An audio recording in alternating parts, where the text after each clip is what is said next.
हिमाचल प्रदेश में होने वाले विधानसभा चुनाव को लेकर जिला प्रशासन पूरे तरीके से सतर्क हो चुका है। ऐसे में चंबा पुलिस प्रशासन की ओर से जगह जगह नाकाबंदी कर गाड़ियों की चेकिंग की जा रही है ताकि किसी भी प्रकार की कोई भी लापरवाही ना हो। वहीं जिले के कटोरी बगला में पुलिस टीम तैनात की गई है। यह पुलिस बाहरी राज्यों से आने वाली गाड़ियों की चेकिंग कर रही है।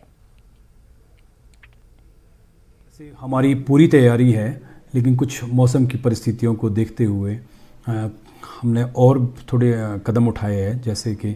बिजली विभाग, पीडब्ल्यूडी और जो हमारे डिज़ास्टर्स के ग्रुप बने हुए हैं पंचायत लेवल पर, तो सबको हमने अलर्ट किया हुआ है कि किसी भी परिस्थिति में, आपातकालीन स्थिति में वो बिल्कुल तैयार रहे रिस्पॉन्ड करने के लिए। सभी प्रधान और जो विलेज लेवल के हमारे कर्मचारी हैं, उन लोगों की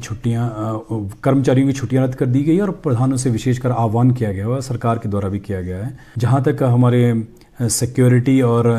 जो संवेदनशील इलाके हैं जिसमें संभावना रहती है, हालांकि अभी पिछले विधानसभा और लोकसभा में ऐसा कोई भी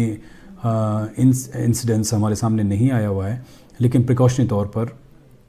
पूरी व्यवस्था की गई है। वहाँ सीसीटीवी के थ्रू भी इंस्टॉल किए गए सीसीटीवी, वीडियोग्राफर भी हमारे रहेंगे, माइक्रो ऑब्जर्वर लगाए गए और सेंट्रल पुलिस फोर्स और स्टेट पुलिस फोर्स के जवान जो है वो भी बिल्कुल तैयार